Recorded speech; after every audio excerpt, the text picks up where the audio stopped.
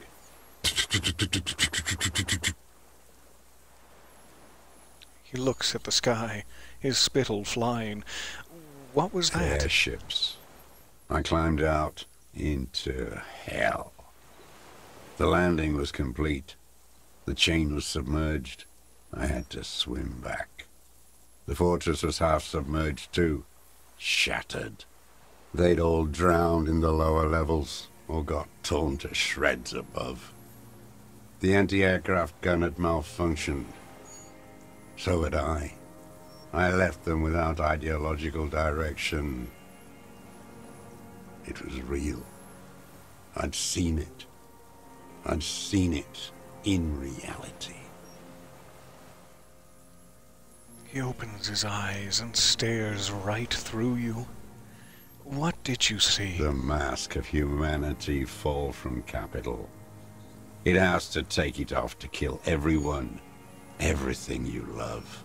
All the hope and tenderness in the world.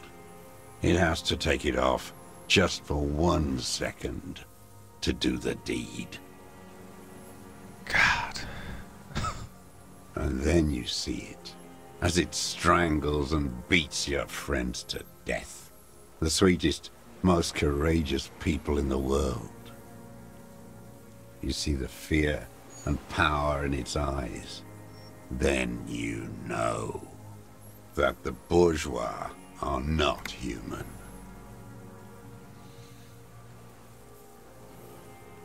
Please, continue. I had to. I had to fight it. I had to never stop. The old man falls silent. His black eyes keep piercing your skin as he looks to some great distance behind you, shaking his head slowly, retreating from it. How have you survived all this time? How does anyone survive? I steal. What do you steal? Cheeses? Supplies, vegetables. I collect rainwater. It's the life of a dog, not a human being. How is your health, Mr. Dross? I've been throwing up blood since winter. Red, like beetroot. Been passing it in stool, too. Well, we're going to need a sample. He does seem frail. Gaunt for his age. More like 75 than 65. Trouble putting on weight could mean cancer. TRCM can provide medical services. You need to be looked over. I need to die. You don't have medical facilities. You have guns. That's all they give you. Toy guns. A droll smile stretches across his mouth. Don't do that, sir. You'll hurt yourself. We have Druamine and other opioid-based painkillers. You must be in pain. Though this is a serious situation and you need to be looked over, and we can do it. How have you coped mentally? Let's start with the most immediate issue. Are you in agony right now? And we're just torturing you with this constant inquisition. I have been running out of that stuff. A light goes on in his eyes. He smacks his dry lips. There's no way he could manage the pain without them. It's safe to say he is addicted to painkillers by now. You really like that Druamine, don't you? It's the little joys. The dark joke. A sunshiny day. Morphine. Well, that works out, because I've got a dark joke for you. No, I'm kidding. Here's the pills. This is, however, a serious situation, and you need to be looked over thoroughly. I didn't mean to say it like that. I just mean like by a medical professional. I'm not gonna try to seduce you. There's nothing to look over. The triage is in, and it's black. Administer morphine. Moribund. You know, I was just about to ask how have you coped mentally, but I think you just answered that question. I haven't. I have holes in my brain. Years missing. Others filled with pain only. A decade of... His eyes roll into his skull and back. I don't even know what. Inferno? Disco Inferno, would you say? Nod appreciatively. I also live in hell. I also have holes in my brain. You notice the lieutenant is about to say something, and how dare you intrude? I would imagine it gets tremendously difficult, mentally, to live in isolation. Traitors. It's better alone. I watch the people of this city turn the lights back on, more and more each year. Ruins, glimmering in the dark, like a fucking merry-go-round. It's probably a good thing we didn't go through with the plans to literally put a merry-go-round in. That would have been hard to watch from across the water. It's disgusting. He looks down at his shoes, his face parched from the sun and the wind. There is a wince of pain in there somewhere. Are they not heartbroken? How could they have moved on?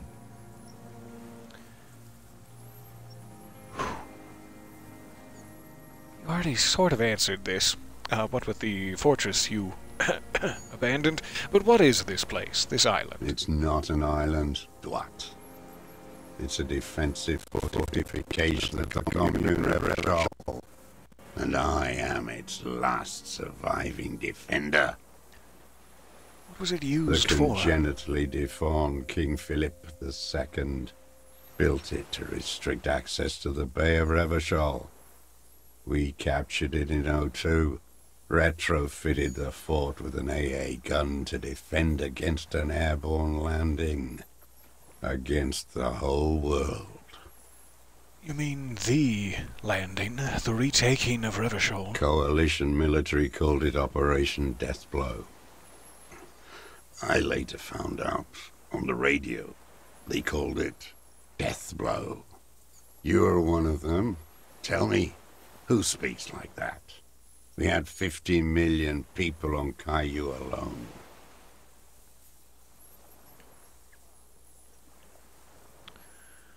I'm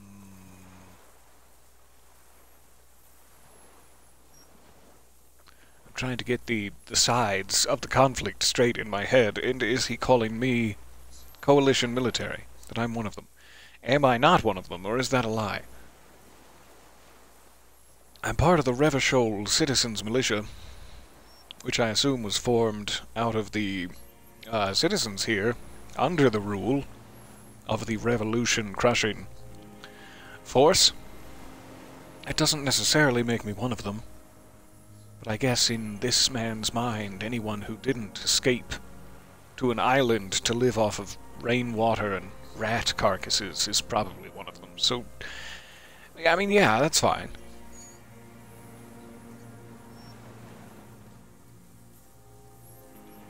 This seems sympathetic. Like, oh yeah, they're all murderers. I know exactly what you mean. I don't know if Kim would appreciate that kind of talk. So this one's tricky, but mostly just due to my ignorance. Tell me something else? I don't want to just back out like a coward, but here we go. Iblis. Iblis calls it that. Iblis? The black-eyed angel. Okay. It's not behind me, is it? How have you concealed yourself all these years? It was hard in the Tens. I didn't have partisan training. They were searching for stragglers, those bloodhounds. Floodlights on the water at night. There were posters, campaigns. We communards still hoped, and they needed to snuff that hope out. The East capitulated. Martinez and Cold City were turned to dust. But Jamrock, Forburg, even Coron, and Boogie Street, of course. Those fucking kips had Marsov coursing through their veins. And others too. Some cordons of Revachol was still fighting. There were cells. I tried to contact them. Soon they all went silent. The frequency's dead. How did you get between here and the mainland? At night, I used a dinghy. I only went after dark then. When I got to the city, I stayed underground. Patrols, you lot, the commons too. They'd started snitching. In the city, you move underground? From bunker to bunker. Not anymore. No one cares now. I don't even have to hide. They think I'm another antisocial vagrant. I could walk straight into that town if I wanted. He falls silent, his gaze fixed on the shacks huddled together across the water. Why don't you just walk there? The weapons cache under Saint-Ghislain 22B. Point to it. In the basement. Have you been there? That's where we found the Belmar grave. There is a small bunker under the Feld building. Have you stayed there? And one more question. Do you smoke Tiomotiri cigarettes? All very important questions. Go in sequence. Why don't you just walk there? I don't want to. They're all traitors. Pigs, rabbits, and dogs. Men without ideals are only animals. He does not want to see life moving on. People forgetting, drinking, laughing. So the weapons cache in the basement. So you finally found it. There must have been a small squadron's worth of arms in there. Belmar graves, right? Yep. They were damaged beyond use. I know. So you've been there? Sleeping. Some nights, ammo scrounging on others. Those graves were shit, even before they corroded. Some had bullets in the chamber, however. You feel the dots connecting. Little dots on the map he's walked across. There is a small bunker under the Feld building. Have you stayed there? The propaganda bunker. I used to. but not anymore. Propaganda bunker? They stored leaflets there. Broadcasting equipment, too. Made broadcasts, I think. Propaganda officers. I buried them with their leaflets. They killed themselves. 2 young boys. They killed themselves? A lot of our boys did. I spent some winters there. Never liked it. Kept thinking of them. No need to go underground anymore. It's better in the ruins, on the ground. One more question. Do you smoke Tiamatiris? I do. You ever smoke them on the mainland? Point to Land's End? They're good. Plenty of tar. I like that boy on the pack, too. Reminds me of the last century. Tell me another thing. thing. The old man looks across the water, at the city, the ruins, the motorways rising above it. Let's just get clear of this, though I think he already explained that he's been here for like 26 years and sometimes elsewhere. 43 years and 10 months. That is the length of my entire life. If you want to get personal with me. It's too long. It's not how a human being should live.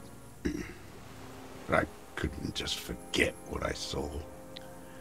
Did we already discuss the Druamine? You're welcome to take it. Here, you please take it. I'm still questioning you while you're writhing in agony. What have you been doing during all this time? Hiding, fishing, waiting. Where the afternoon grows late, on Rue de Saint-Ghislain, people walk home. Street lights will soon be lit. Further inland, the streets are alive with workers, men, women, children, street hawks and migrant laborers. The temperature is steady. Alto cumulus clouds form above Precinct 41. Always waiting. The old man turns his eyes from the shore and back to you. For her to return. Her who? Girl, child, revolution. Girl, child, revolution? I'm afraid she's gone. She better come. I, too, have given my life to Mazovian socioeconomics. I dare not dream anymore. Nothing in history is guaranteed, but revolution is still a possibility. I think I need to know more about it before I can make an assessment. Girl, child, revolution? Always. Oh, that's more information. Thank you. Nothing in history is guaranteed, but revolution is still a possibility. No. The material base for an uprising has eroded. The working class has betrayed mankind and themselves. And even those who still hold fast to communist ideals are really just pretentiously sitting around drinking coffee, having book clubs late at night. So, yeah, I guess I see where you're coming from. But there's still a possibility for revolution. The historic opportunity for a revolution has passed. It will not come back anymore. However hard I try, whatever I do. So that's why he's the... So sorry. Yikes. Allow me to gently caress your ears in apology. So that's why he's the deserter. He has deserted the very idea of revolution. Don't rub it in. What can I do? The old man suddenly looks around, confused. You said this is your termless surrender. You're with the RCM, the coalition-appointed mob that enforces bourgeois morals in Revachol. We're not coalition-appointed. We just try to help people. Depends on who exactly I work for, which we still have not established. That's right. We're with the good guys.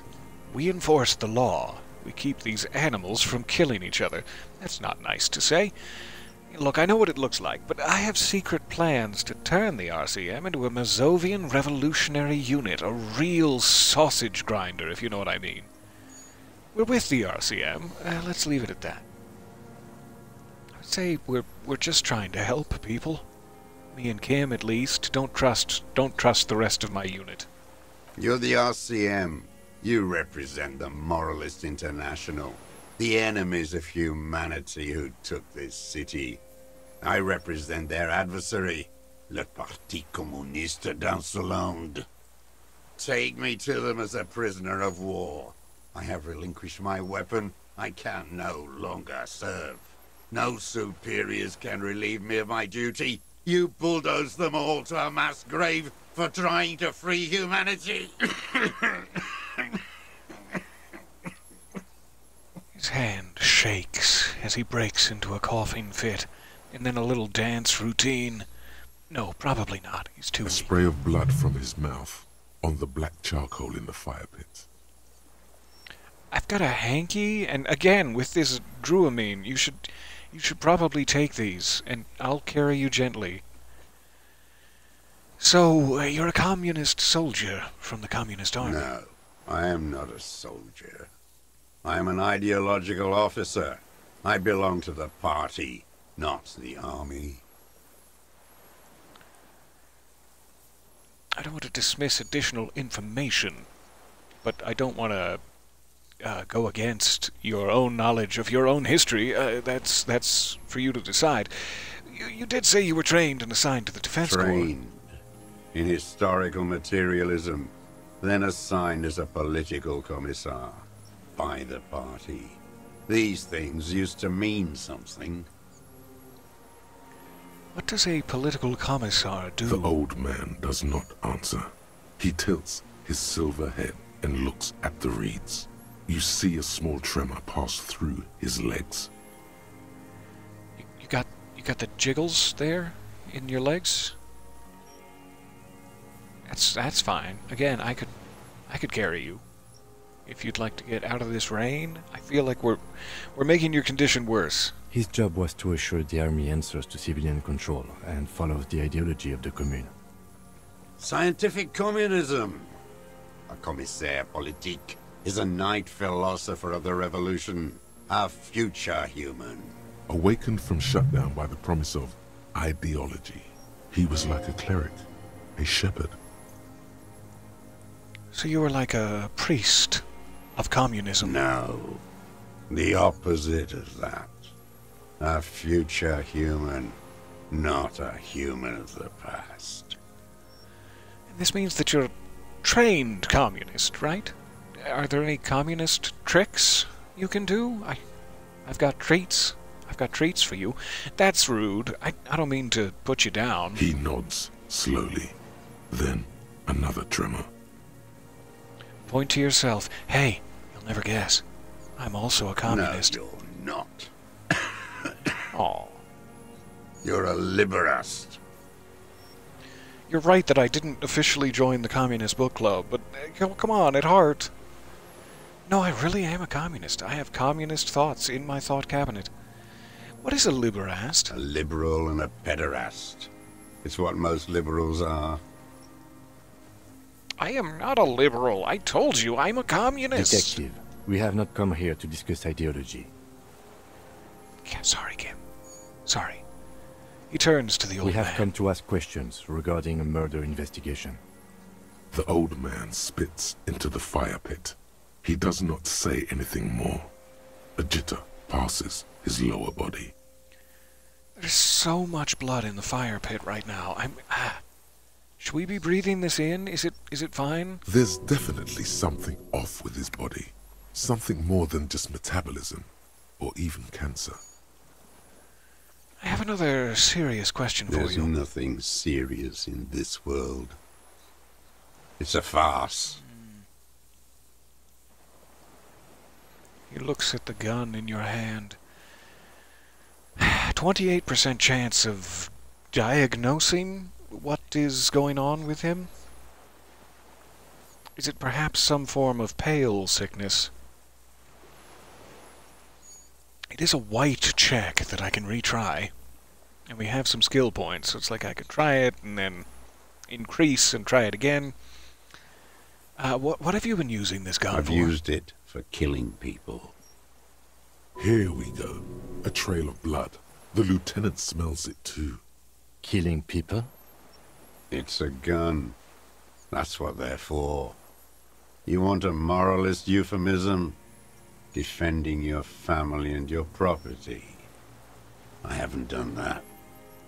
I've used it to kill people. Interesting. During or after the war? There is no after the war. Class war is never over. What a dark way to live for 46 years. But also completely understandable. So he's continued killing after hostilities ended. Okay. This is it. You can feel it, like battery acid on the tip of your tongue. Something you haven't felt in a while. But what? This is what you live for. This is the shit. The great serotonin jackpot. The solution. I'm gonna close out my case files. Go in straight. No euphemisms. He doesn't like those. No. Be careful now. Slow and steady does it. Make him repeat it first. Getting some mixed signals, Don't guys. mess this up. Remember, he wants to tell you. Get personal. So you're saying you killed people after active fighting stopped. Did you use that gun to shoot and kill a colonel of the security contractor Crenell? I know you want to tell me. Have you killed anyone with that gun in the last week or two? Wait, so which one do I say then? Yeah, mixed signals, guys. Anyone else want to chime in? Nothing Sure. comes to you. Silence. His black eyes look at you. Okay, everyone else got real shy all of a And sudden. in them, a chill, like electricity running up your spine, crawling into your skull. Shivers, I knew you wouldn't let me down. Tell me more, my love. All is not as it seems. Detective. The lieutenant turns to you with well-disguised impatience. I would trust Shivers over just about anyone. But I did not get a new option to probe why all is not as it seems. I'm going to play it a little bit safely. And this seems provocative. So let's say you're saying you killed people after active fighting stopped. What did I just say? He keeps shaking his head erratically. Suddenly, he brushes something out of his eye. What did I just tell you? Don't drop the ball now. Okay, we'll be direct. Did you use that gun to shoot and kill a colonel of the security contractor Crenell? The who now? The corpse, in ceramic armor, hanging behind the whirling in rags. Did you shoot him? I'm not sure if he can see the backyard of the whirling in rags from here. So, you know, the fascist death squad who took a bullet in the mouth on the night of March 4th? Probably how he would prefer it to be described. His name was Ellis Courtenay. He was part of a security detail here in Martinez. A beautiful, strong man, sent here by the Honorable Private Military Company Crenell. You know who I mean. Come on. The worm there. In the monster armor. An ugly piece of work, that boy. He flashes a gap-toothed smile. Did you kill him? The lieutenant takes a sudden step toward him. I am a son of a welder and an officer of the commune of Revachol. I do not collaborate with murderers and pederasts of the liberal regime. Exhaust him with proof. Pile it all on him. Get a confession. New task. Extract a confession. The gun. The murder weapon is the perfect opener. I kind of wish I had pursued that line of, like, what's wrong with his body? If we go through all this and, like, we have to arrest him, I don't know if that's going to be an option anymore, and I very much want for it to be. We'll keep going, just in case, but we may have to fall back a bit if that's how this runs, because if there's additional info from Shivers about his condition, I must know it. The scent of blood in the air. But what else? There was something you can't remember. Something about the tracks. Suddenly, all those tracks are so confusing. Go with something else first. Alright, so we start with the murder weapon, or the ballistics of the angle of the shot would have to have come from this island. What am I forgetting? Hit yourself on the side of your head. That could damage me. Can we back off for a moment? Back off for a moment. You're lost, Dwat. You're lost. Sweet. Okay, stay put, old man. I'll be right back. I need composure. Let's check I out ain't inventory. going. Also, really nice to be able to quick save it after all of that info. One moment, I'll be right back with you.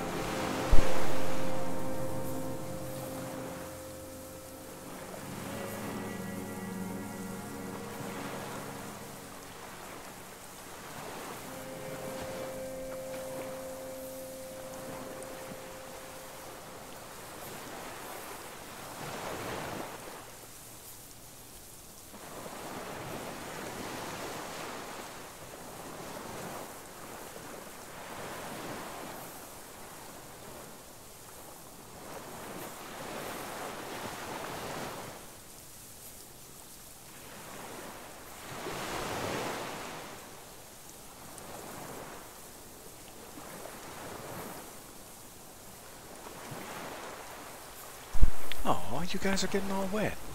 In the rain. Come to me, allow me to dry you off with these warm towels. Alright, we have it quick saved. Check for composure items. And also, what is my composure at? 3. We could increase it. And why not? Who am I saving my skill points for? Santa? Leave.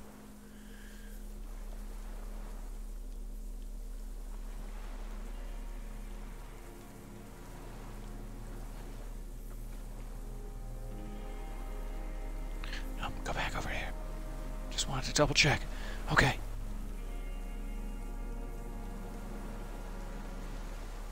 Shoes. I seem to remember that's the only composure item we have. Except for that, which limits it, which we just picked up. Ah, regular black jeans, of course. How could I forget? Easily, apparently, is how.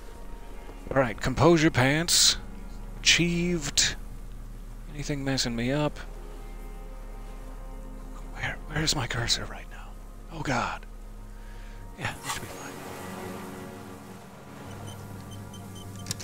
Minions of capital. Give us a boost. What do you want? 72%. Hot damn. Alright. What strikes you about this gaunt man is not the stomach pain, or the cough, or the malnutrition. For a man who's spent 44 years hidden in the urban wild. He is surprisingly okay. Indeed. He speaks fluidly. His movements are rapid, if erratic. His voice, despite the cough, is there. It is capable of expressing complicated ideas. Above all, he seems animated. Animated by what? It's a mystery. This animation comes at a cost too. Erratic hand gestures, thought processes cut off like threads, as he just stares at the logs or the reeds. He also suffers mood swings, bubbling to the surface, unconstrained by his nervous system. Great leaps of emotion, from anger to grief, despair. Dementia? Or perhaps an environmental issue? A byproduct of his life? Let's try this. Would a foul temper be a byproduct of his life? Perhaps, but his seems more than that. The inner turmoil takes unexpected turns, as if forced on him in a way. What could be forcing him? In summary, you sense some underlying neurological disorder. Okay, like dementia? You've seen demented people before. This feels similar, yet different.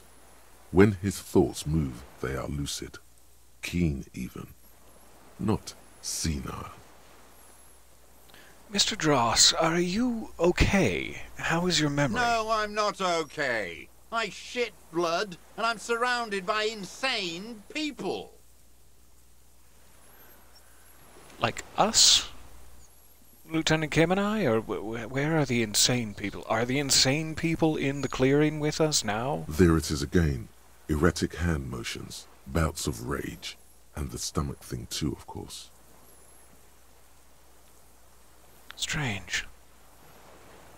I can jump right to it. Don't want to do that. More questions about the killing. Stay put for a second. Just make sure there's nothing around.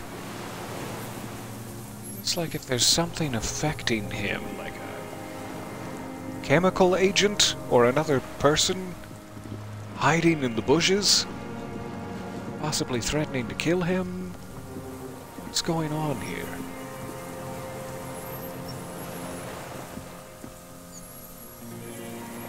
What is that squeaky noise? Birds? Doesn't really sound like birds. Sounds like a mind control device. Alright, let me ask you some more questions. Minions of capital. What do you want? The Colonel. Petty bourgeois law. This is all you care about, right? The only thing in the world for you types. A drop of blood in the saliva. Tear into him again. Pile it on him. Okay, so we've done the ballistics. We have your rifle, which matches the ballistics we've done. I'm forgetting something, but maybe it will come to me. We'll start with the ballistics. The shot came from this I island. saw you poking around there, looking for evidence. You're damn diligent when it comes to dead fascies. Did you like the view? Well, I seem to have enjoyed it for 3 or 4 days before I did anything, so I guess I liked the view. You had direct visibility. There are embrasures in the concrete, specifically meant for a top follower to use. And you had a long-range rifle in your possession. The lieutenant softens his voice. You've been here a long time, Mr. Dross. Too long. You clearly need medical aid. I'm ready to die. I've done my part. Thinking back on what the twins said, too, that it's like he's not alive? He's curious, like that could be how a child would explain someone who appears to be gaunt and on the brink of death through cancer or some other means, but they were also like trying to think of it from a child's perspective. Why would you describe someone as being dead and alive simultaneously? If he's being animated in some way, like an actual zombie, that would sort of explain the way they described him. There's something going on here, and I hope that my shivers kicks in. He's practically admitting to it. Dead fascists for fascists. Done his part. I have not strayed too far into the paranormal aspects of this, but it feels like if there is a man who is being controlled in some way to commit murders, is he at fault? If you arrest the shell and not the puppet master, have you really done your job as a detective?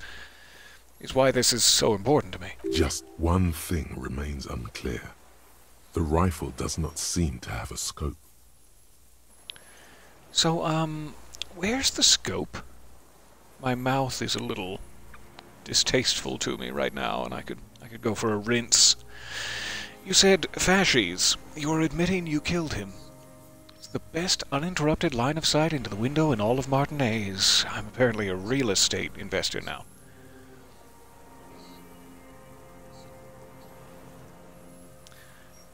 Where's the scope? Forget about your stupid fucking scope. I don't know where it is. Find it yourself. It's your problem now. Maybe I will. Maybe I will find it myself. He lost it. He just doesn't know where it is. Forget it. Push on. Okay, we'll keep it subtle. It's the best uninterrupted line of sight into that window in all of Martinez. Because it's a sniper's nest, you stupid fuck. Radio Gosh is right. You have worms in your brain. Another sudden twitch, and one more. One more one in his right eye. Yes, one more one in his right eye. I got confused. Almost. He almost burst out there. Keep piling arguments. Anything. What's gonna burst out of him? I don't need your cooperation. I've got this. Oh, that was a cute little chuckle.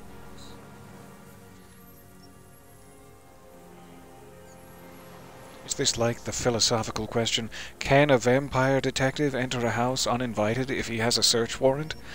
That's a very good question. Like, I've technically been invited, but not by the owner of the home? I'm shy. Not a lot of guns around that use military-grade ammunition, are there? It's a real gun. Not like your little musketeer pistols. I've seen you prance around with those. Jumping hoops for the liberals. D'Artagnan, we are saving the king! You look like imbeciles. Why don't you ask them to give you real weapons? Going against automatic rifles with these toy guns. Of course you got those boys killed. You were watching as I got those boys killed and you did nothing?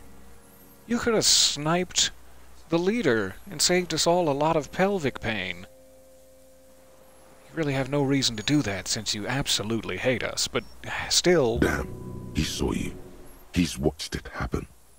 He would have a good view of the tribunal from here. It's not just empty boasting.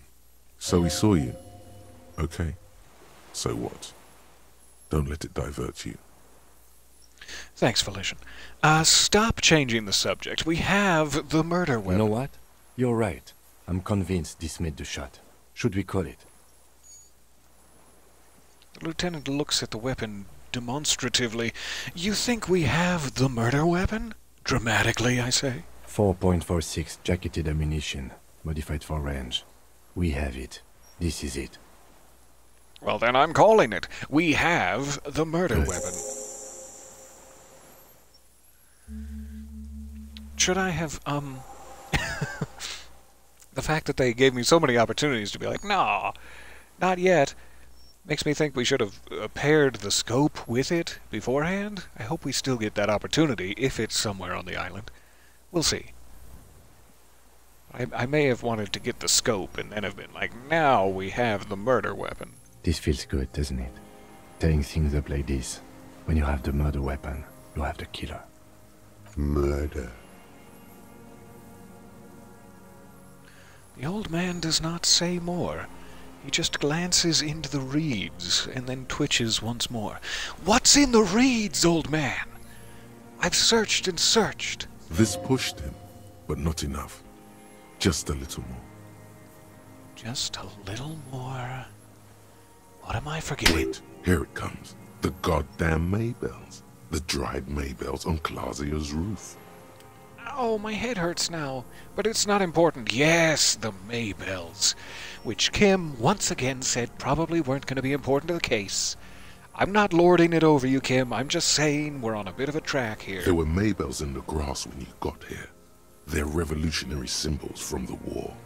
Wait, don't forget the footprints. The diagonal prints in the dust in the secret space behind Classia's bedroom. Now they're gonna come up. You were bedroom peeking, weren't you? In your finest Sunday best. Thank you, Head. You got it. Remember, the boot prints were like no modern soul. But someone who's been wearing the same pair of ratty old army-issue boots from 46 years ago, perhaps... Maybe don't beat yourself anymore, though. You're not immortal. It's hurting you the most, Endurance. So there were Maybells behind the victim's window. Damn Maybells. The whole island is turning white with them. He looks at the blossoming field behind you. You stop looking at my blossoming field. He seems tender suddenly. Nostalgic even. A strange mood swing. So many this year, too. The spring is coming.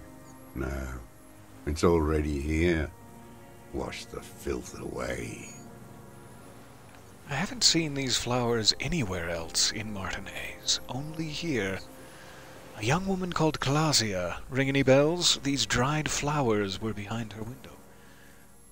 Explore all options. They only grow here. They blossom on the islets before. We fertilized them with our blood. Resurrection was snow white in May, before they ruined it. South, the Bay of Martinez is dotted with little freckles of islets, turning green, with white flowers in white snow. The coast, too, before they piled their containers on top of it, filled with broken, useless trash for fat-fingered bourgeois children to play with. You must get around a lot to stay undetected all these years. Do you know any secret paths? Pinball workshops? A fine question, Lieutenant. I may. A curious tremor passes his face. A young woman called Clausia. Ring any bells? Clausia. He knows her, but hadn't heard the name. Yes. You hadn't heard her name, had you? My ears don't reach the city. What does that mean? You leave your ears behind when you go sneaking through the pinball path? You know her, right? She had intimate relations with the victim, the mercenary? With the victim. He turns his sight from the whitening field of flowers and falls silent. Then the muscles in his jaw twitch, a spasm. There is a small tremble, looks like a smile. A crooked smile, yet isn't quite voluntary. He's about to burst. Stand back. Gabe. Don't leave any loose ends. Get him on everything. Your boots, sir. What brand be they? Everything is brands with you individualists.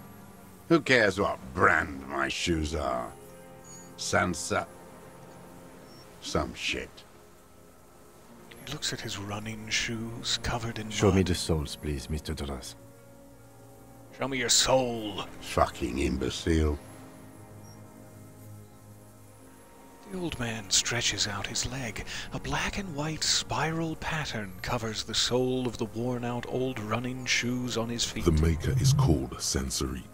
You see their V-shaped logo, but can't make out the size.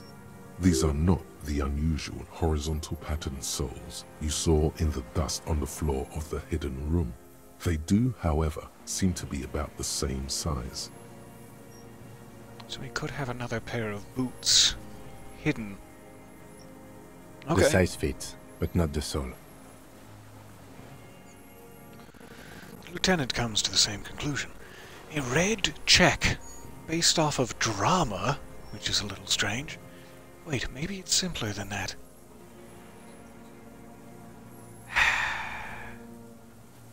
I cannot back it out to save it. So this is a one and done. I either live or die by the power of my drama, which is at a solid 2. Still, not a bad percentage for a 2. We have no choice. Find the hole in the universe. 7. Simpler? No. This is another loose thread you will never connect. Goddamn footprints everywhere. I hate them. Well, that didn't go great.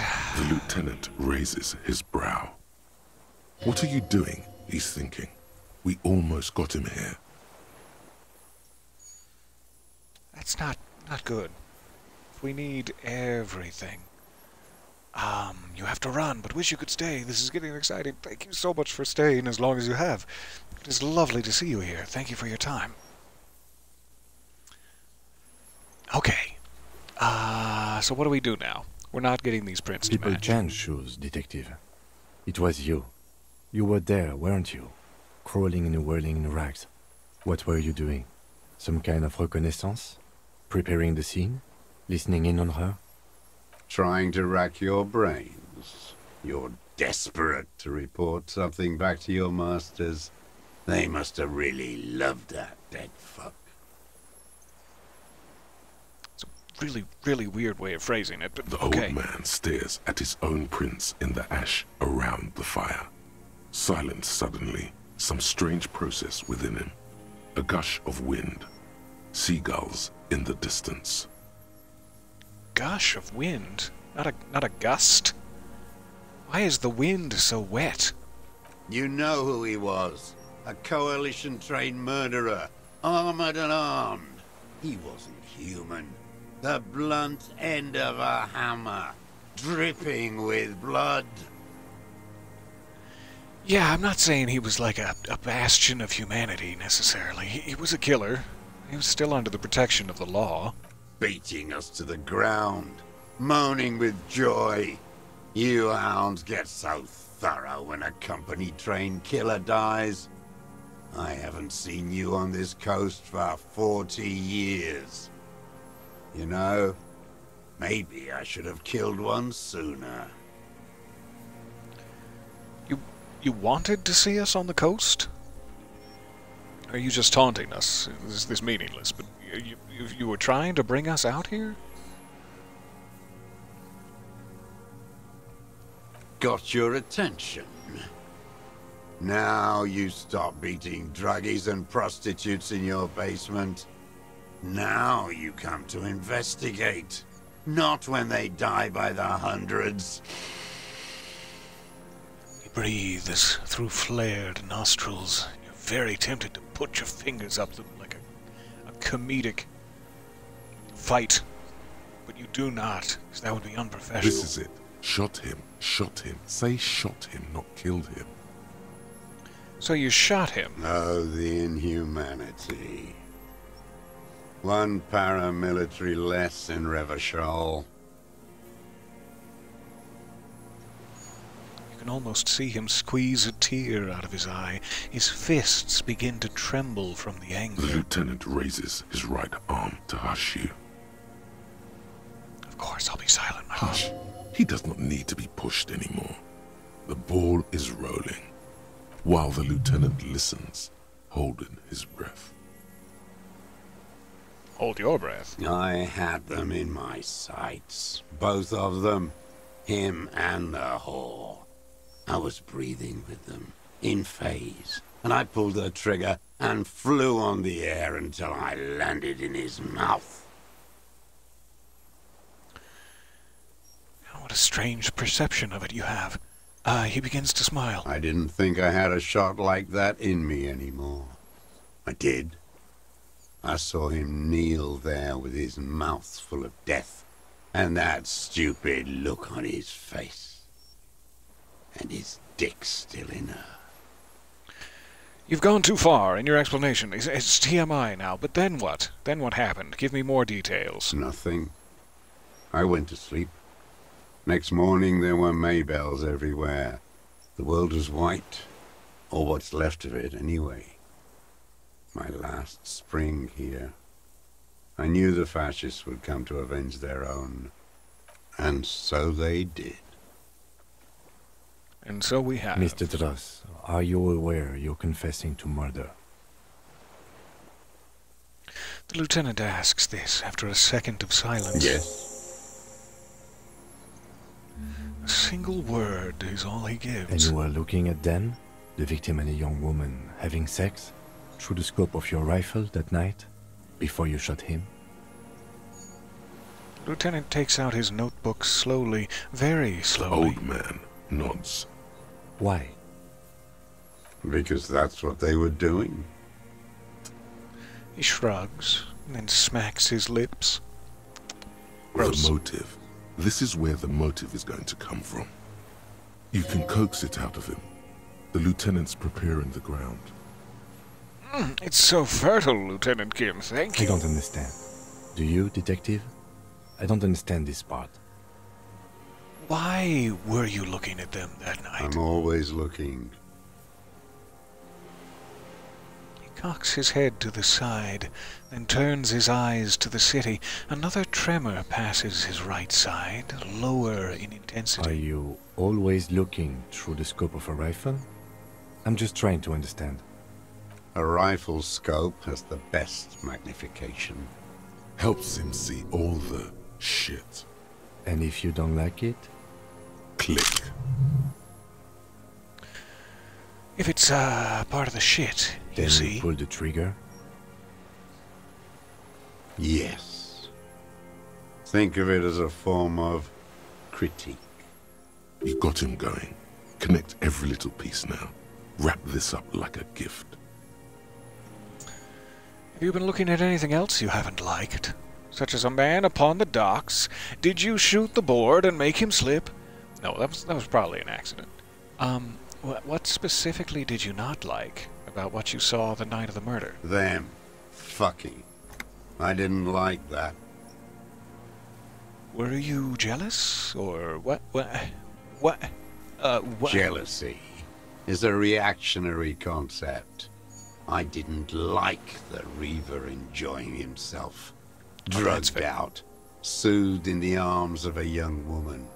I wanted him to die so he could not enjoy life anymore. And I wanted to see his head explode. That too. She should know better than to hold a child murderer between her thighs. I knew he'd be there for one more second. Writhing. It sounded like out loud. He said, I wanted to see his head explode, but it's very different sentiment with I wanted her to see his head explode. That's all it takes for the bullet to reach his head.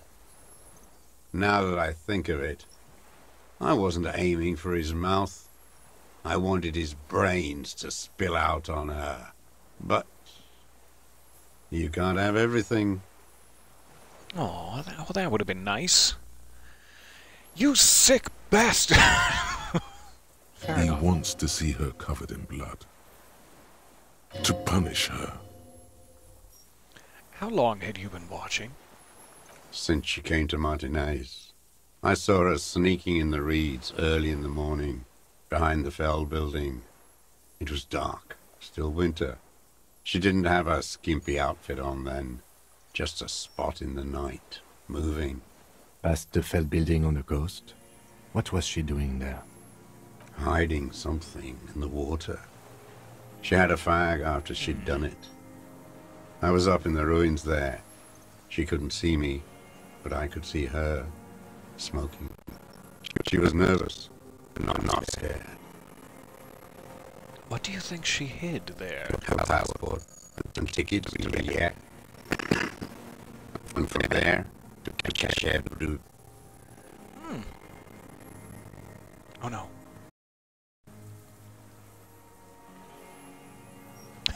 That's where she hid her popcorn. I'm so sorry for the noise. I'm trying to think. Did she go to Villiers and Casher Broom before arriving in Martinez? Or did she come from Villiers to Martinez, and she had tickets to Casher Broom, and that's potentially where she escaped to? Not that it really matters now, but it'd be nice to keep track of her. In case, somebody tries to kill her. You know where she is. I'm not gonna try to kill her. It's In the free state of Semonine, hidden away at the edge of the earth, near the Pale. Some kind of hidden container on the coast? You looked Yes, into it? after she'd gone. It was a submersible. Well made, actually. Sloppy, we should have gotten her to tell us about this. Did you take the documents? Yeah, that would have been nice. No, I put them back. Why would I take them? I'm not going to film. Oh, He seems confused momentarily. Did you continue watching her after this? I did. She had a face like an archipelago with those birthmarks, and a body hard and lean and bruised all over, black and yellow. I could see she's taken a beating. I could see who she was, too. A spook, on the run. Revishal's the cloaca of capital now. All the bagmen and arms dealers end up here to do drugs and have sex like animals. You could tell she was a spook from the documents? She had different color hair on the photo, and glasses. Forged. Some sordid bourgeois affair. I've heard about this kind of thing on the radio. The bruises. You can't make that out in a scope.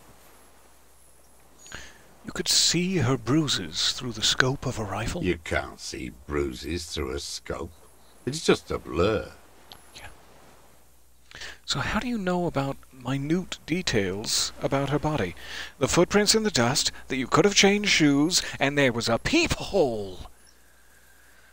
Tell me now, with a 92%. He must have climbed to Oh, the come roof, on! maybe. That's disappointing for a 92%. Okay? How good are those fucking eyes of yours? You use binoculars or what?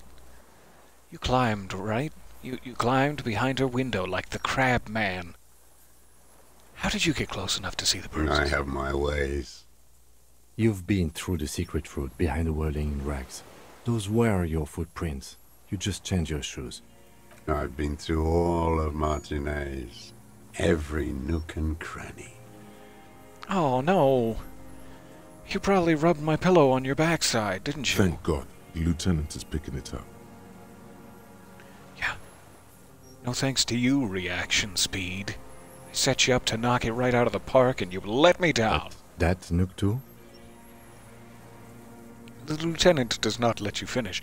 Wow, I said that weird. The lieutenant. Yes, that too. The things they did in that little room. What she'd do to feel good. Funny the way light works. You turn it on inside, and it gets so dark out, you can't see a man looking in. I learned that in the 20s, when they were still hunting me.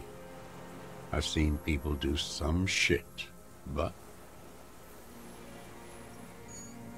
Wait, you watched people when they were doing their That's not cool. That's not cool, man. You leave people alone when they're trying to make the... Those two took the cake.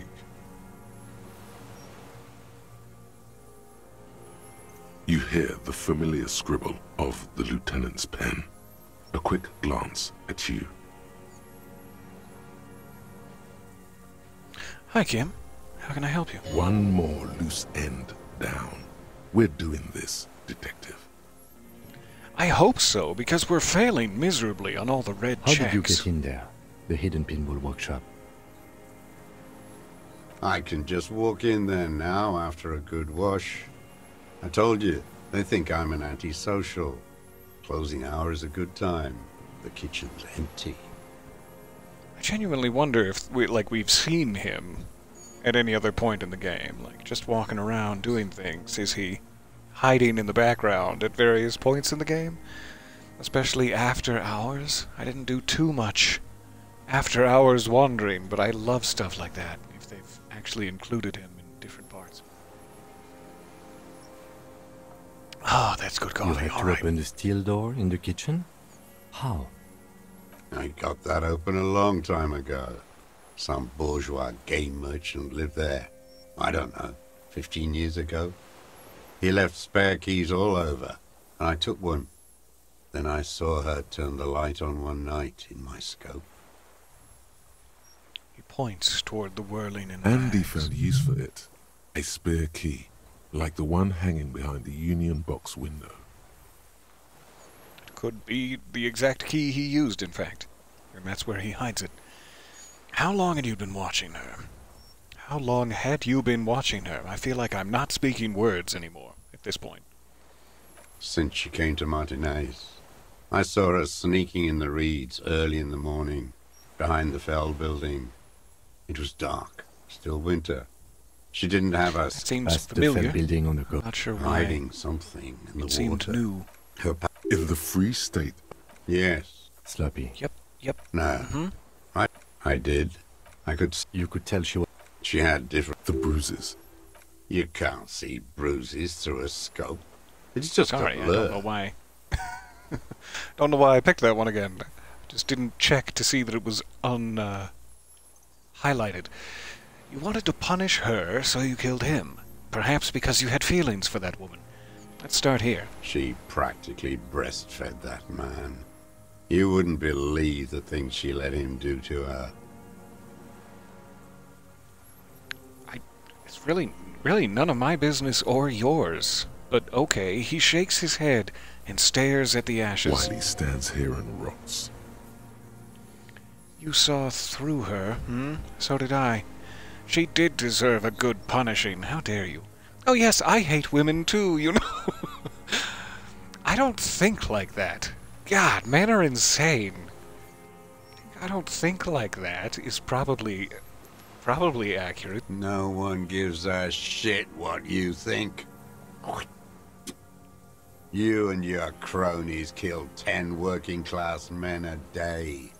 I've heard the statistics on Channel 8. I feel like you had feelings for that woman. I'm having feelings that you feel feelings for this. How do I say it? There's nothing to hold on to. Only this. It's not enough. The coals of his eyes glisten suddenly, like stones dripping with water. Is he crying? Are you crying, little stones? Man needs to feel something else. In this fight, it helps if you have your eye on something there. It's weakness, I know. Have there been others? Yes, over the years.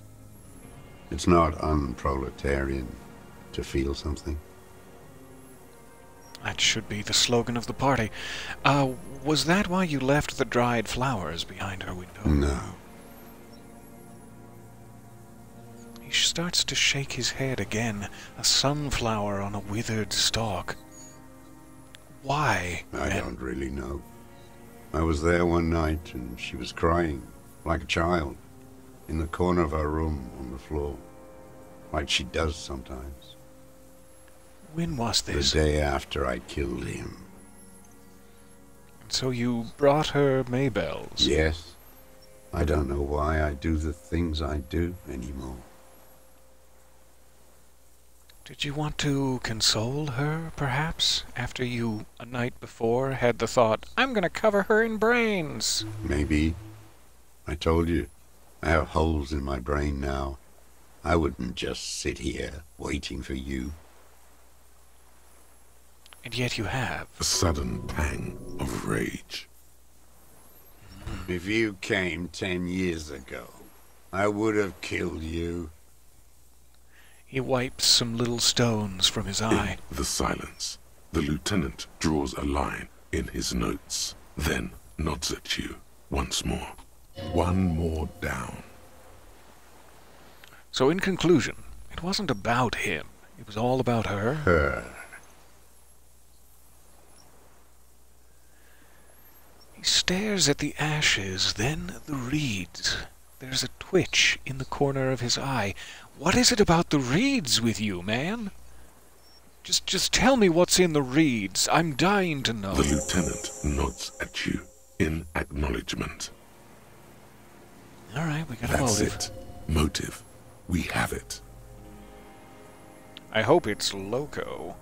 Choo-choo! Where is she? That Clazier. I haven't seen her there for days. You're the one rifling through her ticket stubs, you tell me. She got away, but she led us here first. She figured out someone was watching her from the Seafort. I'm not sure I want to tell him that, because that means like, oh, she noticed me? Oh, my heart, it beats again. I don't want to say that. She got away and we don't know where she is. Probably fair.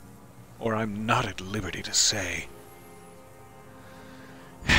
No need to lie to the man. So between 1 and 4. Let's not be rude. She got away. We don't know where she is. Good for her. That girl kept staring into the scope, you know. In the end, this last week, kept staring at the island. At night, crying or smoking on the roof. Like she knew I was here. It doesn't matter. Midtown, across the Bay of Revachol, the oceanic wind washes 40-story towers. Above them, Lusanne's central aerodrome, a cocoon suspended in the sky by a web of suspension wiring, encircled by hybrid aircraft. Look north. On the platform, a young woman is withdrawing from amphetamines, barbiturates, and alcohol. Yet still, she smiles among the crowd, among the great ghost of the city she's leaving, for another, far south.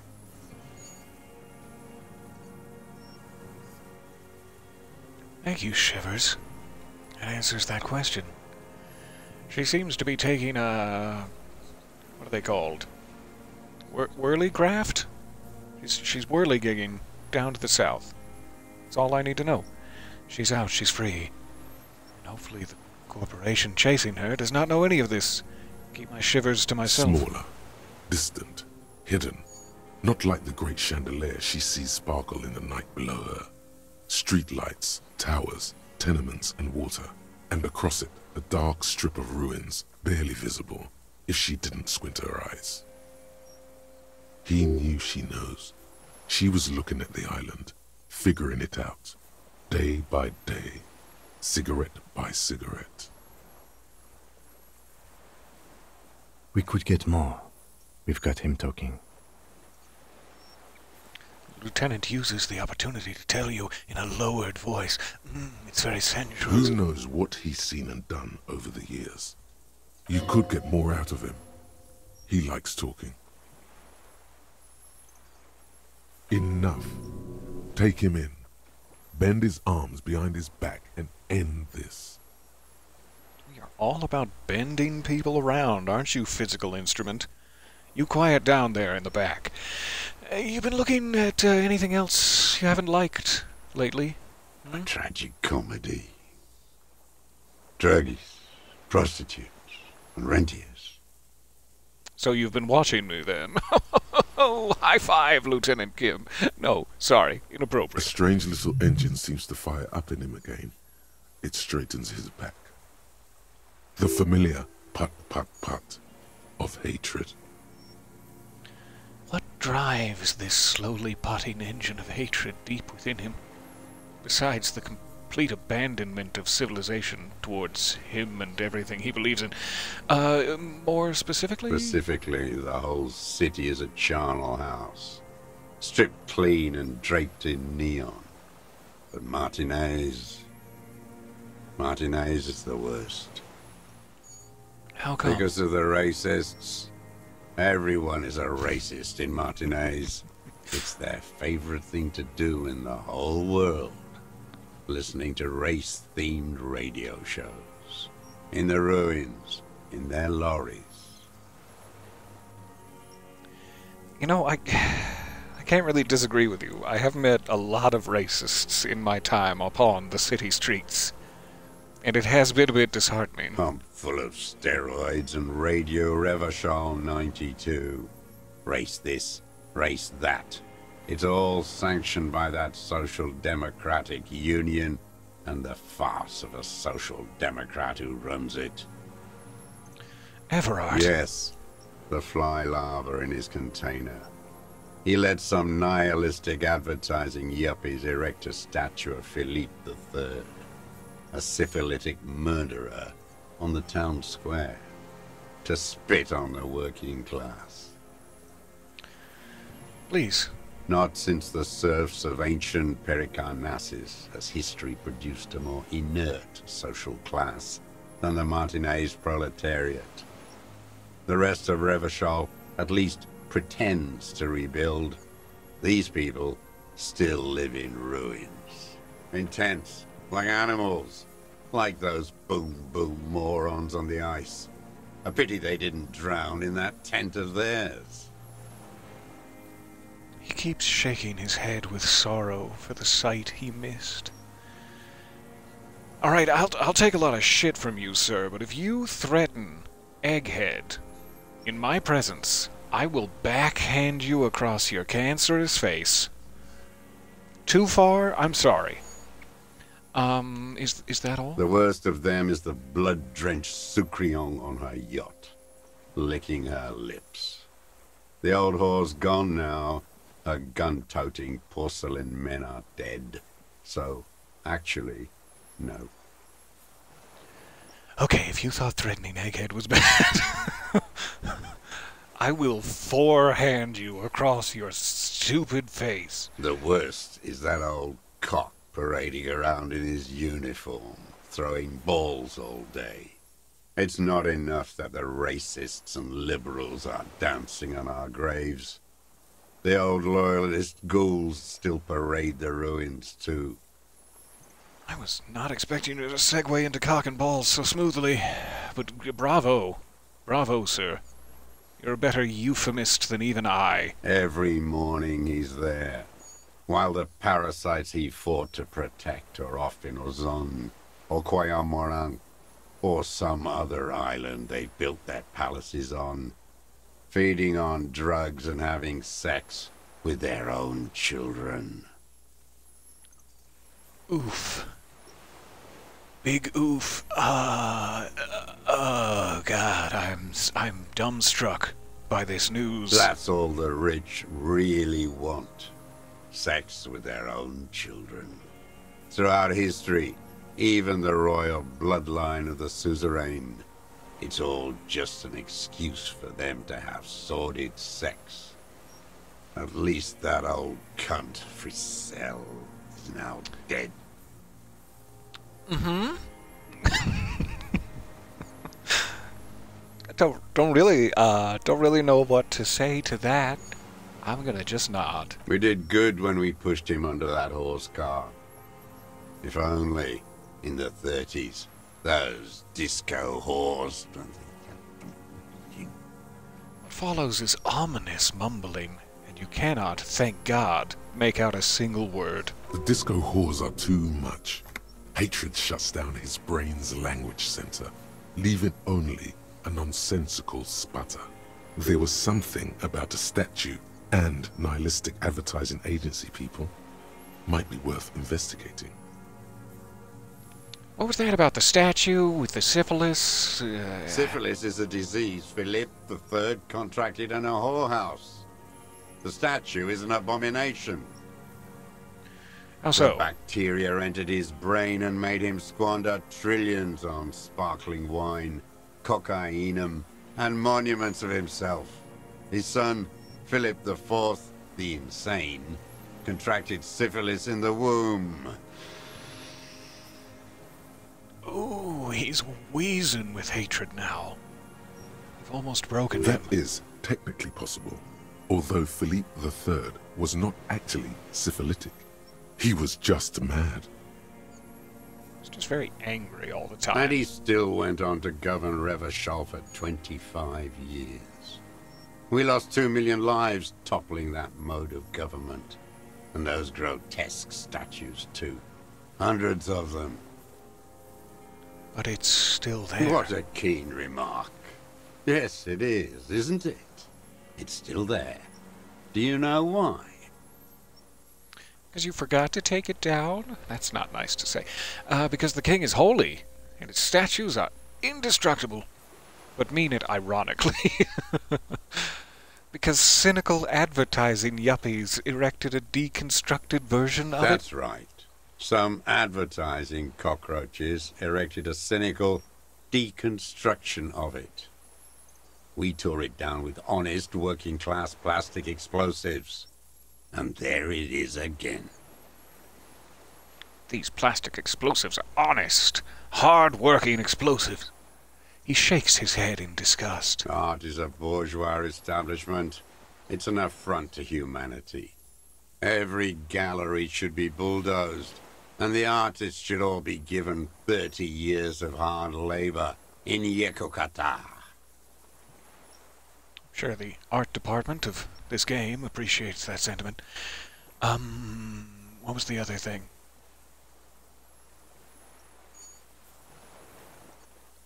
I forget completely. My brain told me to mention two things. Oh. Something about a statue and a nihilistic advertising agency. That's just one thing. Okay. Nice conceptualization. We'll go for the rest. Disco whores, tell me, do I fit this bill? Am I the whores you're looking for? Whores. Ooh. Why did that kind of turn me on? It shouldn't have, is all he says. Even that word has to be pushed through his teeth with great force, the rage seething too hard within him. You mentioned the Union is a social democratic, and Mr. Clare is a farce of a social democrat? Another hideous disappointment. Unions are the real enemy. The true enemy of the proletariat. Placating the masses. Disappointment. So personal. He displays a familiarity with the Union's top brass. Who is a disappointment? Everard, specifically? That deformed toad? I wouldn't expect him to wipe his own ass. I mean, the brains of the operation. The smart one. Yeah, the physics of that does seem slightly impossible. Who's the brains of the operation? Who's the smart one? Edgar. Oh, you mean Everard's brother? He talks a big game about uprising and social base. They must have sent the smart one to some university in Le Jardin, where it's alienation this and hegemony that. You've talked to Edgar, then? First against the wall with him. He stopped poking at the ash now, just shakes his The Clares head. wouldn't miss a man hidden in their own backyard. Not all this time. Nothing happens in Martinez without them knowing. Of course. Maybe the Clares asked him to. Have you approached them, or vice versa? I haven't approached anyone. I hid.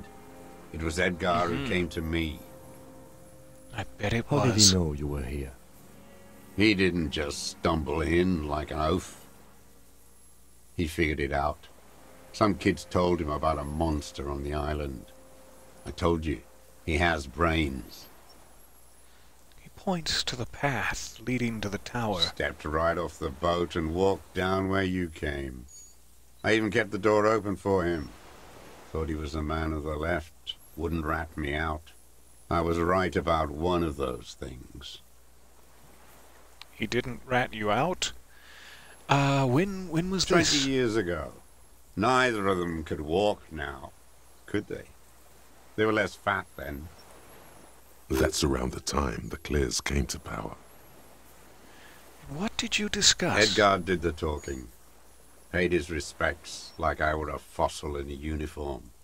Offered platitudes about the struggle. Flaunted his pink degree. Even quoted Mazov. I know I was complimenting your euphemism skills, but flaunted his pink degree is a bit of a stretch. I think you can agree with me here. Never trust a social democrat who quotes Mazov. Oh, and charity, too. They love their charity. Offered me blankets and social housing. I still have the gas cooker he brought. And he let you be here? Or he let you be here? Did he let you be here, or did he... You can answer however you'd like. Let me be here? The ZOC is an unlawful successor of the Commune of Revachol. We took this fortification from the Loyalists. Even the Clares understand this. They let him be here. Understanding was a courtesy. But why such a courtesy? Mr. Dross, did you kill the Crenel mercenary for the Clares to incite a riot? You know why I killed that fucker, Dwat. As to Edgar, I'm not doing anything for that swine again. What did you do for that swine? Again? What have you done for Edgar before? Tried teaching him some Marzovian socioeconomics. They didn't stick. We parted ways. Okay, he didn't do the hanged man for them, but he's insinuating something. I hope he didn't do the hanged man at all. Legendary logic check. It is red, cannot be retried, and I don't know if we can return to it. By the cock and balls comment you made earlier, you mean Renee? Every fucking morning for 34 years. Throwing that ball. One ball against the other. I've always loathed that game. That is not a working class game. I don't care what they say on Radio June. Well, it must have been a bit of a breath of fresh air for you when I waltzed in and chucked his balls into the sea, then? Does that put you in my debt at all? Could you do me a favor? Royalist ghouls played like it was life itself. Click, clack across the water each day. And that uniform, like a parrot plumage. I won't even mention that he's a traitor to his race. A Patank maniac race traitor. I don't know about, I want to get him agitated. It seems the more I agitate him, the more his physical symptoms display themselves. So I should probably confront him head on. Through disagreement. I remember him. I remember him from La Noce. Not him, personally. His make and model. There were tens of thousands of them. I thought we took them all out before the Liberals came to their rescue. We missed one. That one. With his shaky finger, he points to the city, toward the crater near the plaza, where a lonely pine tree stands. Were you looking through the scope when he collapsed and was carted off to the funerary home? It sounds like you still hold hatred in your heart for a man now dead. Fat and plump, like a pheasant, just begging to be popped off. Please, Mr. Dross, shoot me. Did you? Did he not collapse? Did you explode him? He whispers with such predatory hunger. It borders on longing. So you'd have liked to have killed him? Not yet. I like to look at him strut around, place the crosshair on his medals, right on his face, and just fiddle the trigger. Fiddle the trigger? Are we... Let the bomb melt in my mouth. Again, you've gone too far, sir. Fiddling. Melting in your mouth. How dare you? Save the treat for later? The lieutenant asks cheerfully. What a casual way of phrasing it. He is a juicy bonbon, that one. A real treat for the black day. The blackest. When I put that gun in my own mouth, I think, no, don't waste it. Put this lead in that cock, Renee. For the boys he killed. And then I look at him throw those balls, and I suddenly feel. What do you suddenly feel? Better. I even hid one bullet, so I'd always have one. For him. Haven't seen him around lately. Strutting around. Must be down with arthritis. I hope it hurts like hell. I hope he sweats blood. What an interesting dynamic. He hates the gentleman so much that it's actively preventing him from committing suicide. And now I could break the news to him that he is not in fact down with arthritis, but is dead.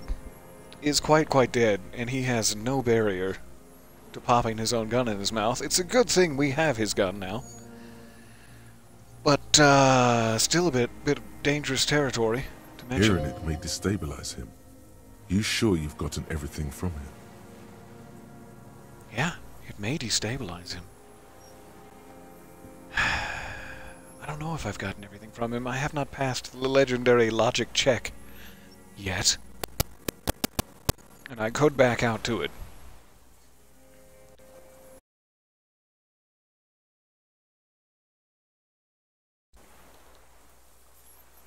Sorry.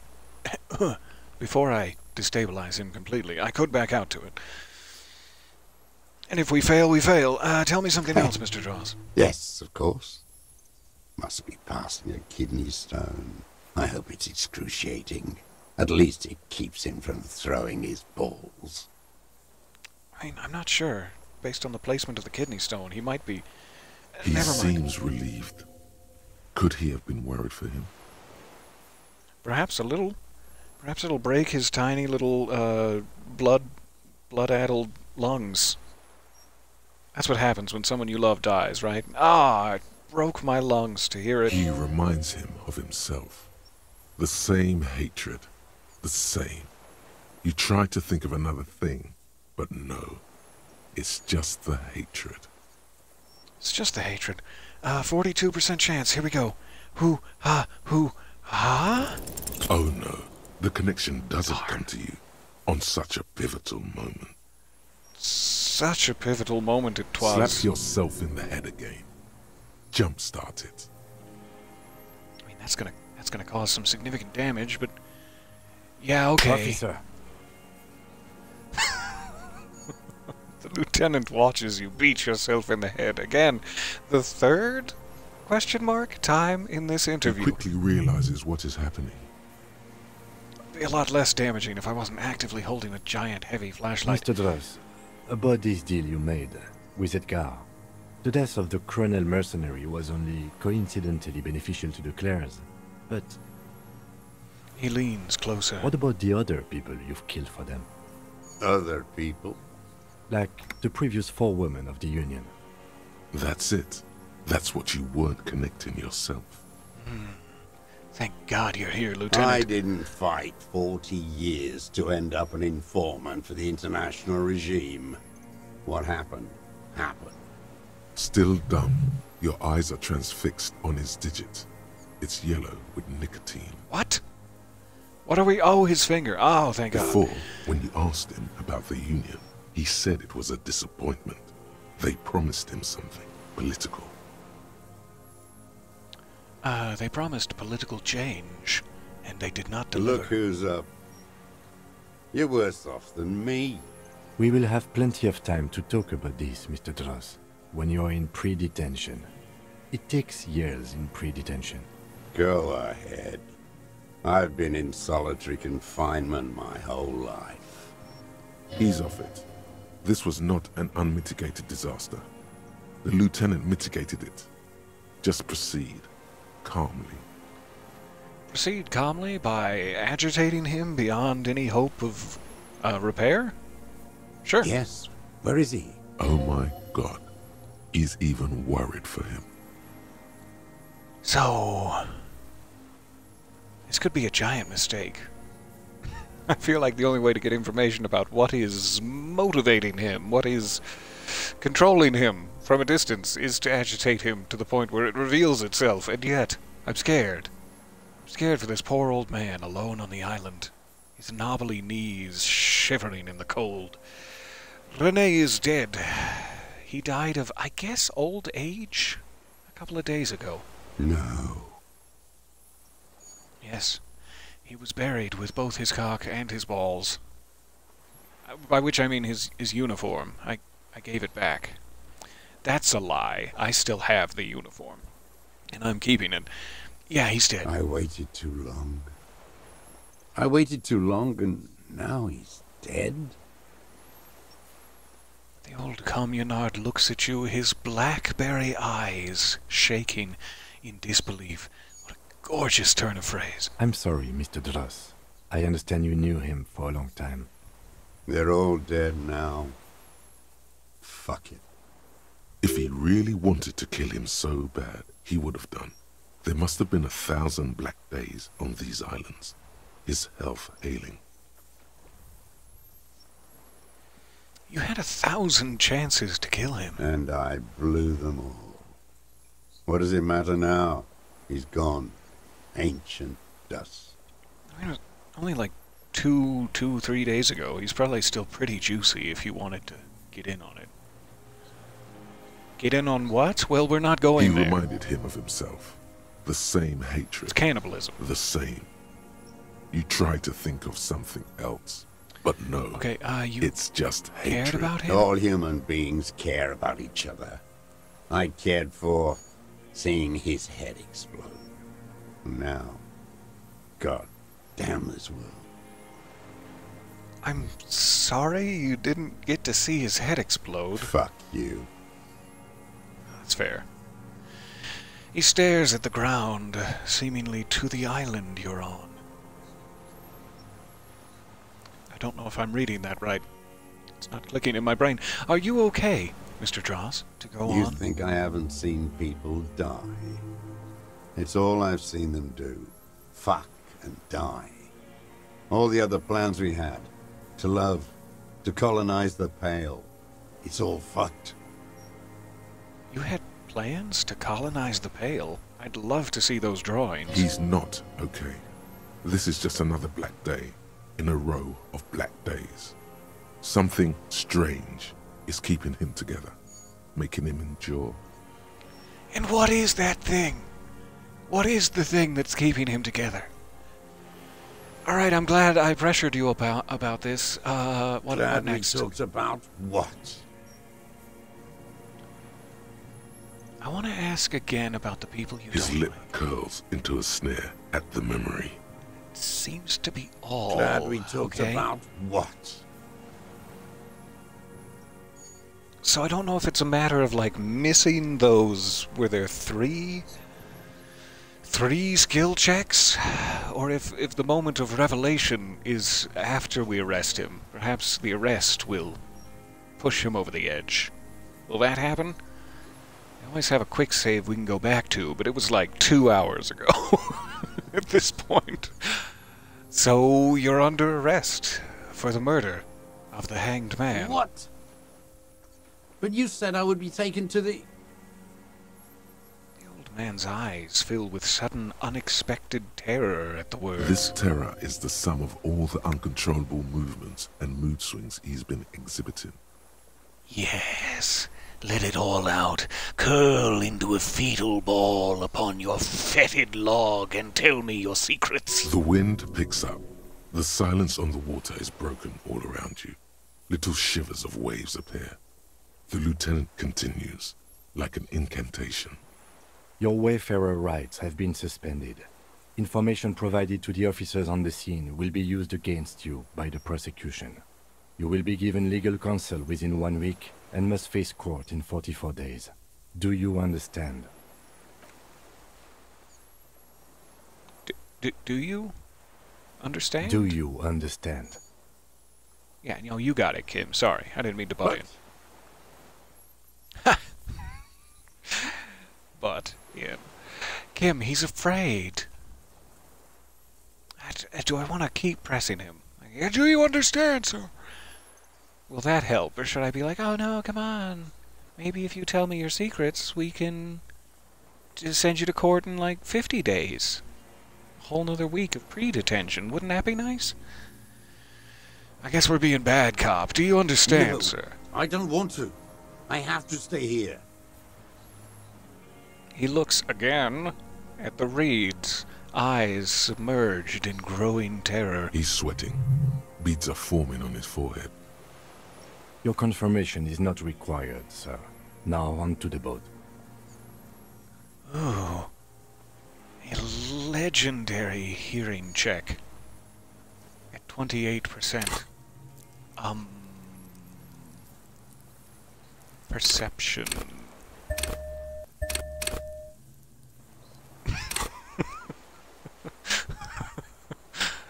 That ought to do it. But I lost a 92 not half an hour ago. Come on, baby. 83%. Wait.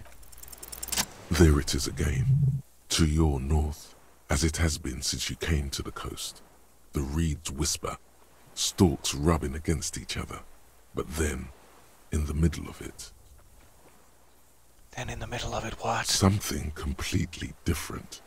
It sounds like a bow, very slowly being drawn against the strings of a violin. A very small violin, made of reeds and rushes. Maybe there is room for 3 on the boat. Shh, Kim. Do you hear that? What? Someone's playing a very tiny violin. What are you talking about?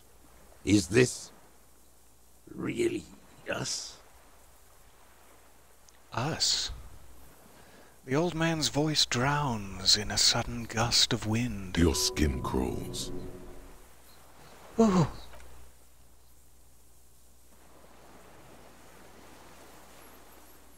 Tell me your secret.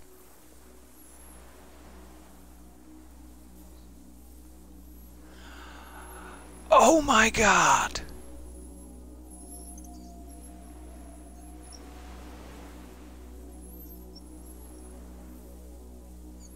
A delicate tangle of arms and legs unfolds from the reeds, limb by limb, to then just stand there, moving its scythe-like arms in ghostly silence. Don't you dare blink. What is that? What are you talking about? The old man looks at the reeds, then at you. The giant stick insect, the Insulindian phasmid, before our very eyes. There's nothing there. He looks confused. The stick insect is over 3 meters tall. Oh. It looks straight at you, with its tiny pinprick eyes and its grotesquely small head.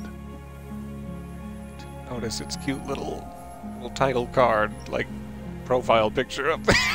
It's so nice. Whoever drew that, you have my heart. Hi. Hi there. You feel your legs shaking under you, and your gun hand move to your holster to grab the gun. Don't grab your gun. It's a one-of-a-kind, beautiful creature that I guess might have, like, necromantic mind control capabilities? What in the hell is happening? It's right there. I see it. Tell me what you see, damn it. I can't make out one small thing in the reeds. It's not a small thing. Kim, can you see it? I can see it. Thanks, Kim.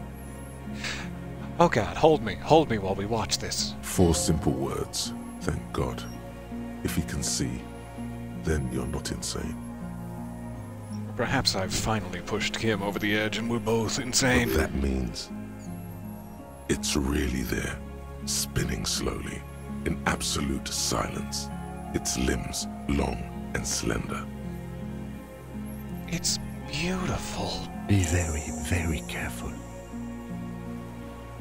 He takes a step toward the giant arthropod. Maybe don't shine your flashlight in its eyes.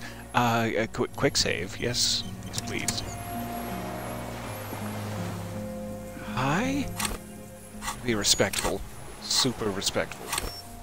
Where am I? Ah, there. No flashlight. Completely unarmed. Maybe I shouldn't be wearing a tracksuit for this? Should we... Let's dress up for the phasmid. Some sexy. Some sexy for the phasmid. Nice trench coat. Nothing sexier than that. And you'll get to see my full mane of glorious hair. That's for you. Take off these tight jeans. Do you like Royal Carabiner pants? Is that something that pleases you? No? Then some inter-isolary trousers, then. Fair enough. And remove your gloves, in case you get to touch it. Skin-to-skin contact. Alright, we're ready. his dress shirt. There. Yeah. Hi. It's me. The creature stands on long stilt-like legs, antennae hanging from its head like a woman's hair, white and curled at the tips. It is no more than 5 steps away from you. I greet you warmly, sir. Reed-like tufts stick out of its joints. As the insect moves its forearms, it produces a faint hiss, like a reel-to-reel machine spinning after the tape breaks. The hiss is different from the strings you heard before. It says something else in a lower pitch. Oh. +3 from Lena's childhood experience, +1 because your corpse will be marked by stars. What? I didn't agree to that, but I love it. And another +1 because I laid the pheromone on thick. Alright, listen carefully first.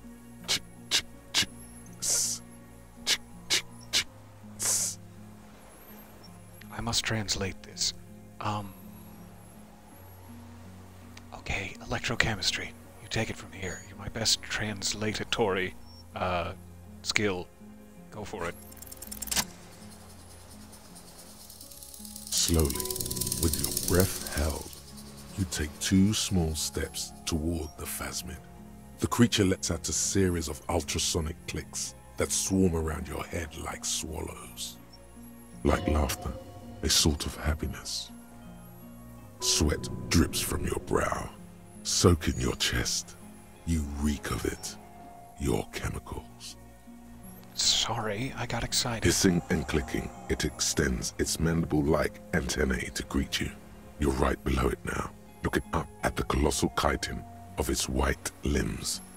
The head of the creature is crowned by reeds, and its eyes are like small droplets of water. Okay, Kim, take the picture. We'd better not scare it with the flash.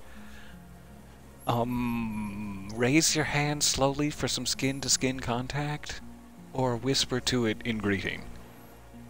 I don't know how to communicate properly. Gentle hand motions. The insect stops its stridulation, seeming to observe you. Below its crown of reeds, little pinprick eyes detect motion, glittering. The world stands still around you. Suddenly, there is silence. Didn't seem to, hate that I was raising my hand. Would you like to see my other hand?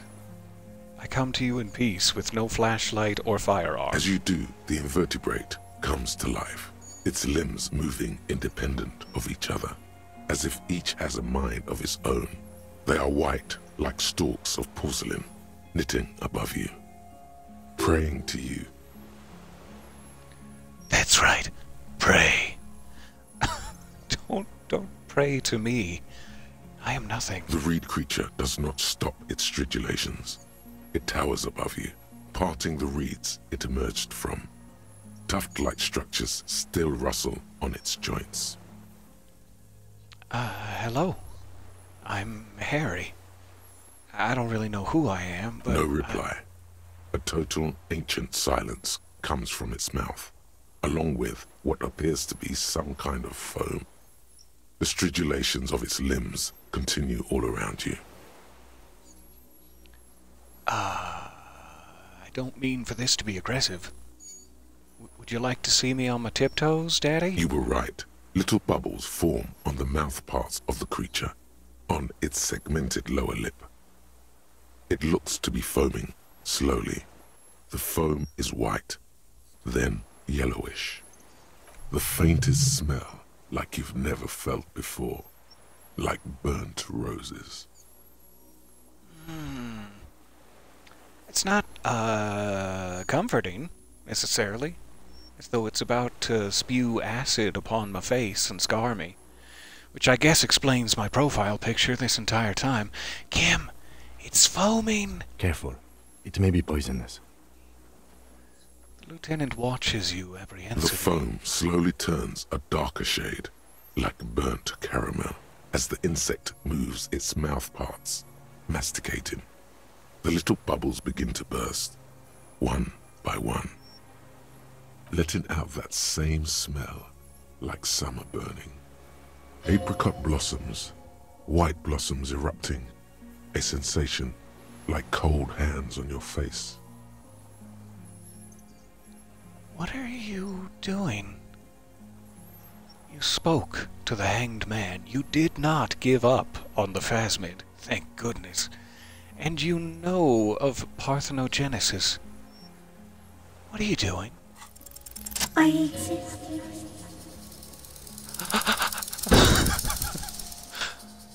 I exist too. We exist. Tell me what it's like for you. It's wunderbar. I'm ill. It's not a great way to start a relationship. It's wunderbar. Do you understand German? How to play this? How to play this exactly? In my mind, the masticating of his darker turning bubbles. I keep saying his. That's probably disrespectful, and I apologize. Brought to mind fire, burning, summer, burning. In my mind, is that what I should go with? To exist is to be a flame. Fire? Where? Inside me. Or, wow, this is poetic. On the horizon, pale fire. This thing we are both sensing and existing in is coming to an end. It's a little bit of a downer, but I like it. It's inside of me, the fire. I do not have fire inside me. In me, there is not even blood, but lymph, like sap from a wine palm. Now, I will tell you what it's like for me. For me, it is a series of half-lit images, a kind of darkness, being intruded upon, transient, dim, moist. What is it that is intruding? Shapes of plants and animals, and internal sensations. A swarm of sounds, tiny vibrations on the inside of my forearms. All speak of complexities totally beyond my understanding. I am at the end of a narrow funnel, weightless, so light, it only feels like something to be me. In truth, perhaps I'm nothing. I certainly do not have a soul, and if I did, it would never burn. I love these responses so much. You're the type of animal I would like to be. Or I'm glad to be me. An incredibly sensitive instrument. Or the fuck is happening to me right now? The full spectrum of emotions. You're the type of animal I would like to be. I don't know what I mean by that exactly, but it feels true in my soul. Are you sure? Yes, I'm sure. Sometimes, when molting, I will grow a lost limb. One time something went wrong, and a small leg replaced a missing antenna. A small leg? Oh! Why? That's cool. That's real cool. No, the leg tried to move around independently, making it hard to walk. Okay, I don't want to hear any more about it. But you don't have a foot there now. Did you molt again? Yes. Thankfully someone ate it. The next time I molded, I grew an antenna again. Where does this come from? All of this around us, the world. Do you know? What's beyond the funnel? Not even the birds know that. Not even the water lily. Then all we can do is beat our fists against it day after day with no answer? You can also eat it. If it's a leaf, you can put it in your mouth. Yum yum. Or read.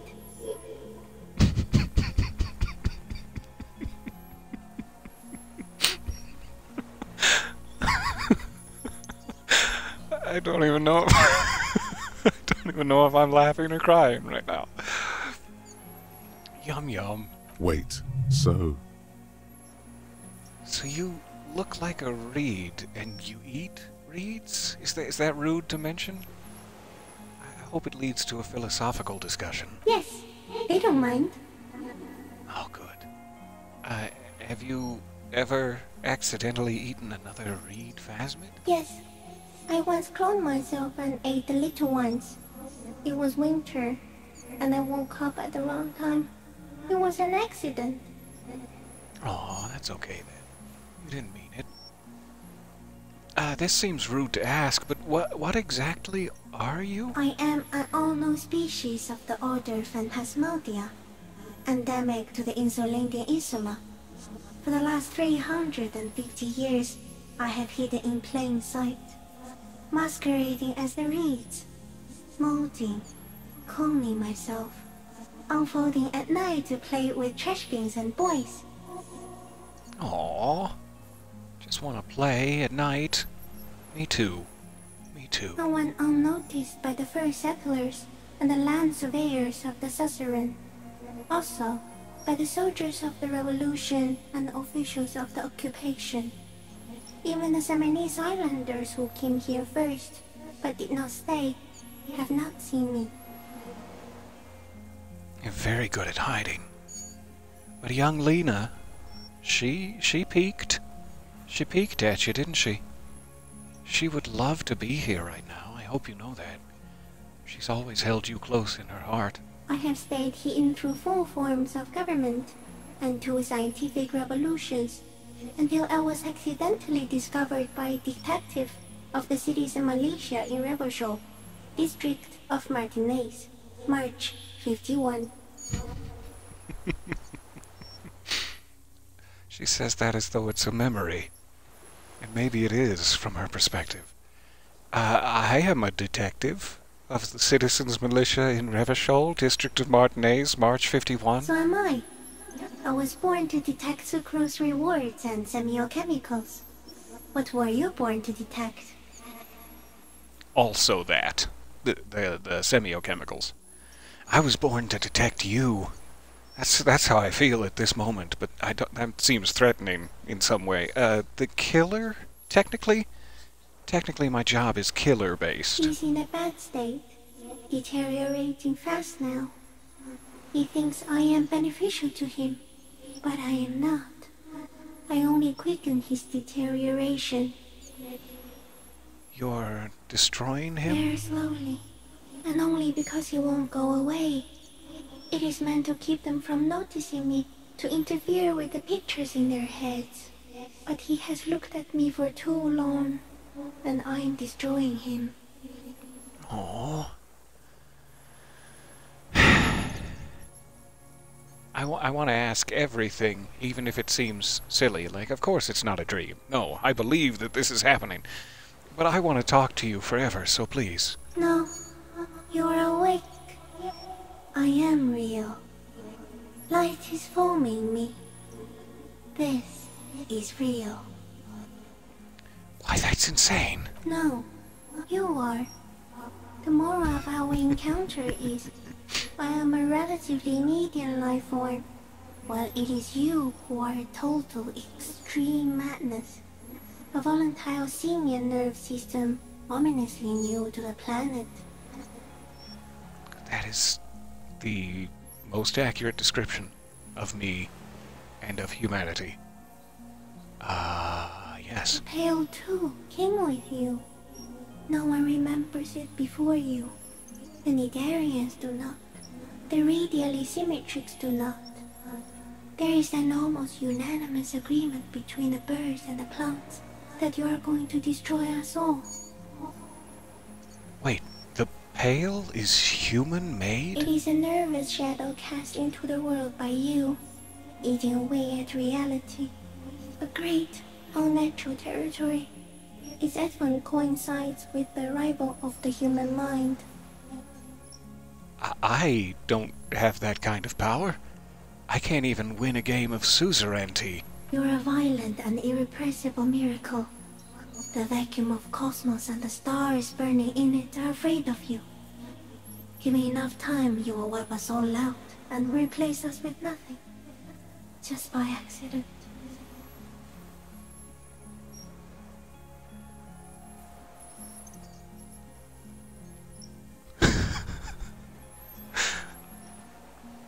How? We suspect it will be something like the oxygen holocaust that wiped out anaerobic life 2.6 billion years ago, when organisms first started breathing. Only much worse. Instead of air, you exhale thoughts. There are no trees that eat thoughts. Worse? How? Everything your eyes touch goes back there, behind the nose mirror. What if you blink? Are we still here? Please don't blink. What if he misplaces us all one day, or just forget?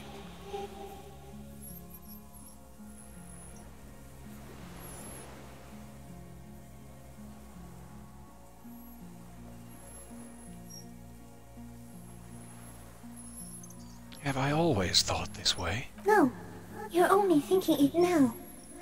This is a revelation. I feel as though I've already forgotten the whole world once, when I drank too much, pantsless in my hostel room. So it is already happening.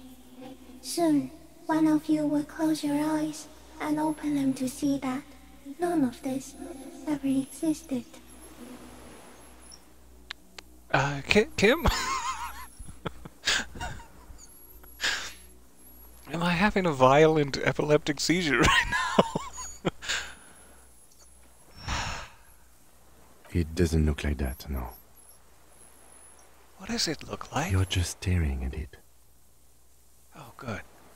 I think I'm having a vision, then, about the final fate of mankind. Nothing. Just looking at a stick insect. Everything's normal. Okay. Is it somehow related to the case? Forget the case, Kim. The fate of the universe is at stake. I don't care who shot the man. Yeah, sort of. It's sort of related to the case. But no, it's really about our fate. The case is meaningless compared to this. I have totally transcended the case. Yeah, it's sort of related to the case. I think we should take the picture, and then you should back away from the unstudied species. I don't know if we should take a picture. I don't know if that's right. Or kind. And I don't want to say goodbye now. I don't want to say goodbye. No, there is one more. Of all the creatures I've met, you are the kindest, or the most beautiful. Kindness is, at the end of the day, more important than beauty. Thank you. I also have one more thing to say to you. That woman, turn from the ruin. Turn and go forward. Do it for the working class.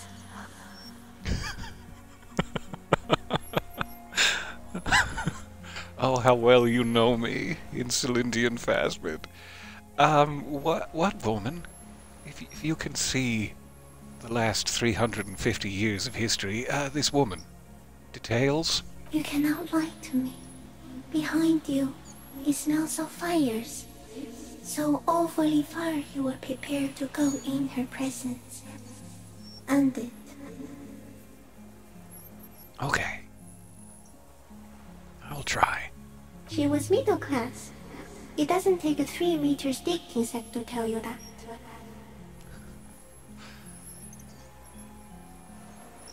So I can just leave. without taking a picture. And I think I will do that. I love you. As you back off, the phasmid also takes a step back into the reeds. Something tells you the next time you engage and disengage, it will probably flee. The arthropod follows you with its antennae. As you back off, the cracks and hisses of the tape that's come to its end grow more distant. And of course it begins to snow in a most beautiful and solemn manner at this exact moment. Of course.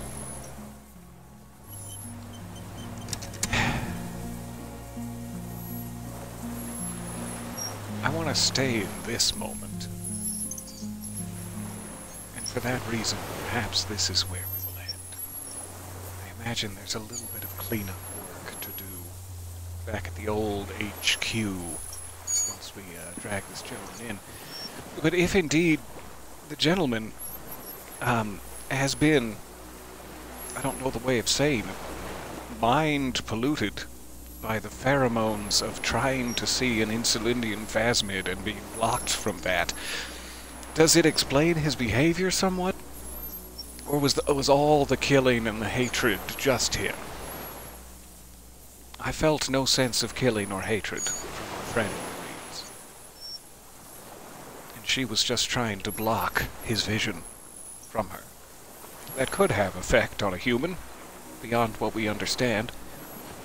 But I think we've found our killer. Thank you guys for staying with me for so long.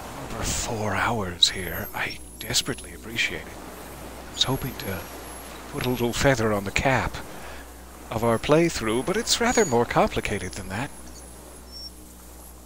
So, I will leave it here.